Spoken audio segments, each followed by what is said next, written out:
네. 자, 여러분 안녕하세요. 네. HLB 말씀드립니다. 자, 오늘은요.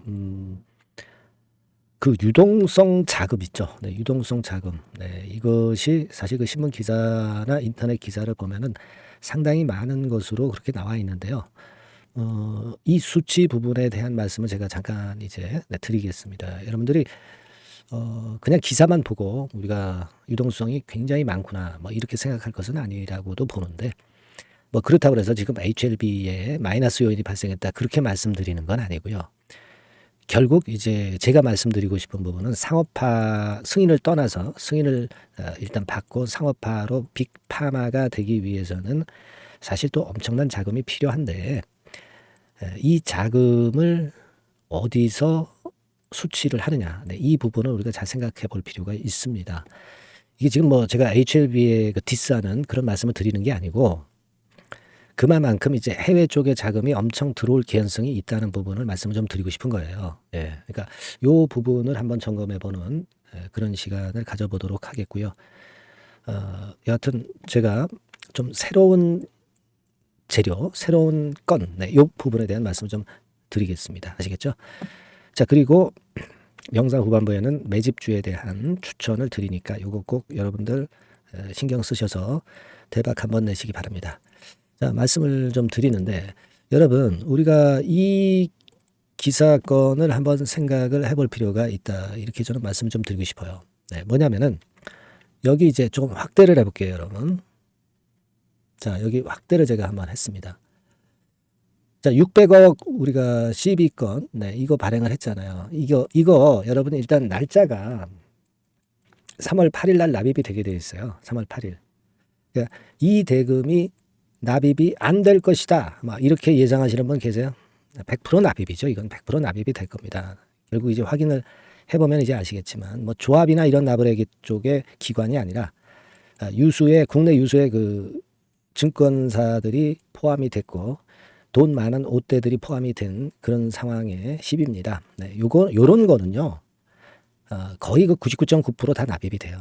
납입이 안 되는 거는 좀 시원찮은 기업들이 무슨 조합이니, 기관 같지도 않은 무슨 조합이니, 뭐 벤처 투자 조합이니, 뭐 이런 쪽들이 시비 청약에 참여해가지고 납입을 계속 연기하는 경우가 발생하는데, HLB 같은 경우는 분명한 국내 기관 투자자와 그 자금 큰 손, 옷대들이 참여를 했어요. 이건 100% 납입입니다. 100% 납입이니까 이 부분은 뭐 신경 쓰실 것은 없다, 이렇게 보여지고요.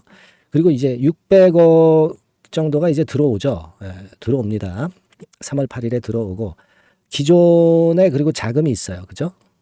단기적으로 쓸 수 있는 자금이 있고, 그리고 이 기사를 보면은 현재 5천억 이상의 유동화 가능 유가증권을 보유하고 있다. 그래서 이것까지도 1단계적으로 플러스 요소로 보고 있네요.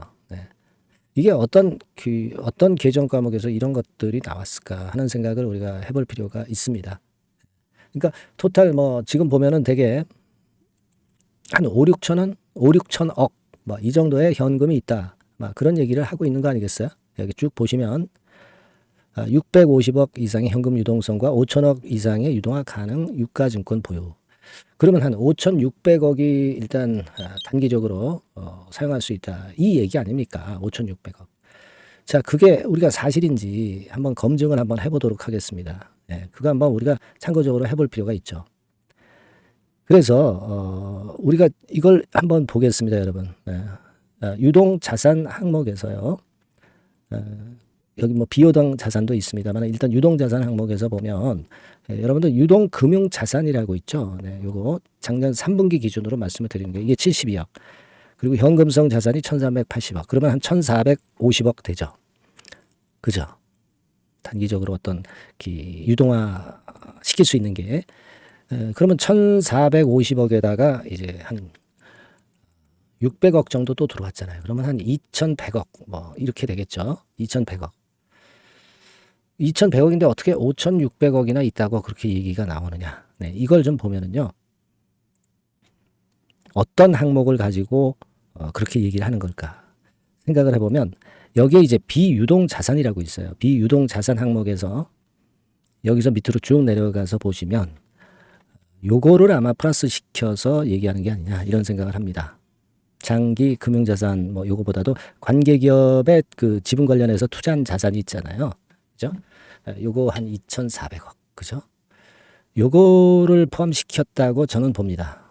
2,400억에다가 600억 12 그러면 3,000억이죠. 3,000억에다가 여기 4,400 뭐 대충 이제 그렇게 됩니다. 그죠? 그러니까 사실 어떤 의미에서 보면은 그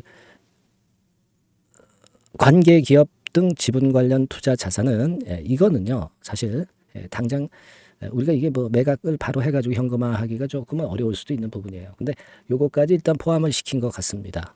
그렇게 생각이 들어요. 근데 제가 왜 이 말씀을 드리냐면은 일단 막 5, 6천억 정도 있다. 막 그렇게 이제 긍정적인 기사를 썼지만 그렇지는 않고 실제적으로는 사실 여기 나와 있는 바대로 1,450억이다. 한 2천억 정도 그죠? 네, 그 정도가 이제 있는 것으로 그렇게 판단이 되고 그리고 상업화하기 위해서는 자금이 상당히 필요하잖아요. 그러니까 해외에서 이제 갖고 올 거라고요. 여기 기사를 잘 보시면 여러분 여기 한번 잘 보세요. 네. 제가 중요한 부분을 말씀드리겠습니다. 자, 이 부분입니다. 여기를 한번 잘 보세요. 자금 조달을 위해서 협의를 진행해 왔는데 일부 국내 기관 투자자들의 경우에 상당한 시간이 소요돼서 이번 1차 자금 조달에 참여하지 못했기 때문에 2차 자금 조달에 대한 논의를 계속 진행 중이다. 그러니까 이번에 600억 이후에 또 2차 자금 조달이 될 겁니다, 여러분. 그죠? 그거 생각할 필요가 있고요. 그리고 여기 보시면 해외 기관들은 대체적으로 신약 허가 후 투자를 희망하고 있다. 이렇게 나왔어요. 그죠? 이 부분입니다. 그러니까 이번에 600억을 12 발행을 했잖아요. 그리고 2차로 또 발행을 해서 그 자금이 이제 들어올 겁니다. 그리고 그 다음에 이제 외자가 들어오는 거예요. 이렇게 해서 몇 천억 정도를 마련한다는 얘기입니다. 상업화 해가지고 글로벌 빅파마 되기 위해서는 당연한 논리입니다. 근데 이게요, 물량 부담이라고 생각하시는 게 아니라 자금이 들어오는 거예요. 커가는 기업이 글로벌 빅파마가 그 정도 자금은 추가적으로 취해야 되잖아요. 그러니까 여러분들이 이것이 악재가 아닙니다. 이게 자금이 계속 들어오는 게 굉장한 호재가 돼요. 해외 자금은 결국 이제 1차, 2차, 3차 정도에 들어올 거란 말이에요. 그죠? 이게 큰 겁니다. 그래서 뭐 테마섹 펀드라든가 뭐 이런 그 해외 굴지의 투자자들이 돈 갖고 달려든단 말이에요. 제가 그 이전 영상에서 말씀을 드렸잖아. 여러분들이 돈보따리 싸들고 주주가 됐다 하더라도 주주가 돼가지고 뭐 일단 돈보따리가 있는데 이걸 가지고 주주 배정 유상증자를 안 할 수도 있어요. 안 하고 해외 자금 유치하고 이러면서 여러분들한테 기회가 안 갈 수도 있습니다. 주주 배정 유상증자는 만약에 10만 원이면 할인해서 뭐 6, 7만 원에 살 수 있는 거거든요. 100만 원 갈 종목을 10만 원 현재 시세는 10만 원인데 6, 7만 원에 인수한다면 누구나 다 100% 주주들이 참여하고 싶을 겁니다. 그러니까 주주한테도 기회를 안 줄 수가 있어. 주주 배정 유상증자 안 할 수도 있다는 겁니다. 응? 무슨 말씀인지 아시겠죠? 그러니까 이게 얼마나 호재예요. 지금 이 얘기가 얼마나 호재고 또 주가가 올라가면 올라갈수록 여러분들 외자가 쭉쭉 들어오고 얼마나 호재입니까? 여러분들이 유상증자를 받을 기회가 없을 수도 있어요. 그리고 커가는 기업은 증자에 자꾸 참여해가지고 할인받은 주가로 계속 증자를 받아야 이게 대박을 내는 거죠. 이 논리를 제가 말씀을 드렸잖아요. 그러니까 증자가 악재가 아니라고 증자가 엄청난 호재가 돼요.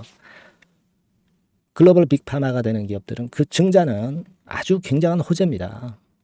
서로 물량 받으려 할 거예요. 자, 이겁니다. 그래서 지금 외자가 1차, 2차, 3차에 들어올 거예요. 그죠? 1차가 지금 600억 들어왔죠. 2차 국내 기관 투자가 들어오지. 그 다음에 3차 외자가 들어오는 겁니다. 규모가 크겠지, 이건. 신약 승인이 된 이후에 또 들어오는 거니까. 그죠? 여기 그 얘기에 따르면. 그겁니다, 여러분. 네. 그러니까 오늘 뭐 이렇게 주가가 좀 들락날락하고 막판에 약간 둔화됐다. 이게 무슨 상관이 있어요. HLB가 결국은 10만 원, 13만 원, 40만 원, 80만 원 갈 건데 제가 그 논리를 말씀을 드렸잖아요. 그죠? 시총이 뭐 17조, 50조, 100조 갈 건데 이런 꿈을 가져야지. 더 이상 제가 말씀 안 드릴게요. 오늘은 그냥 이 부분만 제가 말씀드리겠다 이거예요. 예. 3월 8일은 납입이 될 거고요. 그죠? 그런데 주가는 항상 춤을 춥니다. 우리 예상을 벗어나서. 그게 주가죠. 그래서 8949 거래가 이루어지는 겁니다. 그러니까 여러분들이 이제 항상 흔들 때 굉장히 위축이 돼요. 이 부분들에 대한 것은요, 마인드 컨트롤을 하실 수 있어야 되는데 그게 잘 안 돼요. 주가가 내려가면 미워 보이죠. 그러니까 이런 부분들을 제가 제어해서 말씀드리고 정보를 드린다고 그랬잖아. 그렇죠? 이게 뭐 그냥 그 일반적인 그냥 뉴스 띡 나오는 거 이게 아니라 여러분 그 해외 외신도 좀 봐야 되잖아. 제가 이런 거 점검하고 있다고 말씀드렸잖아요. 제가 증권사 출신이니까 증권사 지인이 많습니다. 여기서 정보 들어온단 말이야. 돈 내고 제가 유료 정보 받기도 해요. 네, 여기서도 정보가 나와. 증권사 보고서 나오는 뭐 에쿼티라든가 막 이런 데서도 정보가 나옵니다. 이런 것들은 모두 봐야지. 그래야 제가 HLB에 대한 좋은 정보를 습득할 수 있고 그걸 여러분들한테 전달을 드리고 자료를 드리기도 하는 거예요. 여러분들은 그러니까 그냥 앉아서 그냥 좋은 정보 받으시는 겁니다. HLB라고 문자를 꼭 주시란 말이에요. 그분들에 한해서는 제가 최선을 다해서 도와드릴 거예요. 아시겠죠? 궁금한 거 있으면 좀 문자로 주시고요. 중간중간 제가 추천주, 급등주, 매집주 문자 주신 분에게는 계속 드립니다. 아시겠죠? 문자 꼭 주시고 응원 문자도 많이 주셔가지고 저한테 힘을 주세요. 네. 자, 그러면 오늘 제가 매집주 말씀 드릴 테니까 요거 말씀 잘 듣고 요거 대박 한번 내보세요. 말씀 드리겠습니다. 네, 그러면 제가 매집주 지금부터 말씀 좀 드리도록 하겠습니다. 이 매집주라 하면 우리가 모아가는 거예요. 모아가서 결국 크게 터트리는 겁니다. 여러분들이 한 번에 매수하려고 하면 안 되고 몇 번에 걸쳐서 나누어서 매수를 하는 것이 포인트입니다, 여러분. 그래서 요번에 제가 선정한 이 매집주는요, 주가 자체가 너무 비싸지도 않고요, 너무 싸지도 않은 적절한 가격선입니다. 네, 주가는 10,000원에서 30,000원 정도 사이의 종목이에요. 그리고 목표 가격이 있습니다. 목표 가격은 너무 허황된 목표가를 제시하지는 않습니다. 네, 적정하게 그 기업 가치에 맞게끔 제가 선정을 해봤는데 3더블, 그러니까 한 300% 정도 목표가를 생각하고 있는 종목입니다. 네, 아무래도 이제 매집주니까 뭐 하루 이틀 매매를 하는 것보다는 한 달 내지 3달 목표로 보시는 게 좋아요. 네, 빠르면 뭐 한 달 내에 바로 승부가 날 수도 있죠. 네, 그리고 조금 늦으면 3개월 정도 후에 승부가 날 수 있다. 네, 이렇게 보시면 될 것 같습니다. 그래서 이 종목의 특징, 이게 이제 굉장히 중요한데요. 네. 이게 뭐 길게 제가 말씀을 안 드리고요. 뭐 짧게 말씀을, 요점을 제가 드린다고 한다면, 요즘 뭐 밸류 프로그램 뭐 잘 아시죠? 뭐 그런 건과 더불어서 이 저평가주가 상당히 각광을 받고 있어요. 근데 이게 그냥 말로만 저평가고 기업 내용이 부실하고 자기 자본 이익률이나 주주 환원도 없는 그런 종목들은 소용이 없어요. 그러니까 주주 환원율이 좋고 배당도 좀 높고 그리고 실질적으로 뭐 PBR 수치라든가 이런 것들도 낮은 종목, 이게 진짜다 이런 얘기예요. 그리고 많이 오르지 않은 종목, 올라갈 여력이 있는 종목, 이런 종목이 중요한 겁니다. 그래서 거기에 합당한 종목을 제가 찾았어요. 저평가 종목이면서 주주 환원 의지가 있고 또 주주 환원을 실시하고 있고 해마다 고배당이 확실하고 이런 종목입니다. 그리고 매출하고 이익도 안정성이 지속이 되고 있어요. 이 매출하고 이익이 들쭉날쭉하다면 의미가 없어요. 잠깐 저평가됐다가 매출 이익도 안 좋을 때 뭐 일단 저평가 해소되면 그 아무런 의미도 없죠. 그죠? 그래서 요거는 잠깐 제가 그 차트를 보여드리면은요. 제가 차트를 한번 여러분들께 보여드리도록 하겠습니다. 요 차트를 한번 보시고 여러분의 진짜 구미에 맞는 종목인지 요거 생각을 해보실 필요가 있는데요.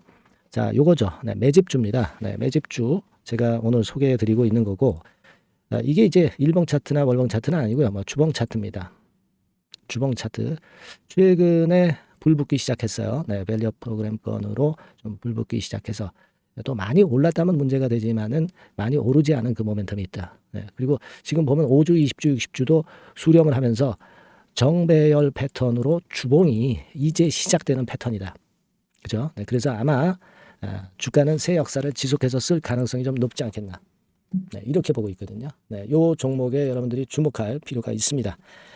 뭐 ROE 같은 경우는 20 내지 30% 정도예요. 여러분, 이 ROE 이걸 왜 말씀드리냐면요. ROE 같은 경우가 30%대 정도라고 한다면은요.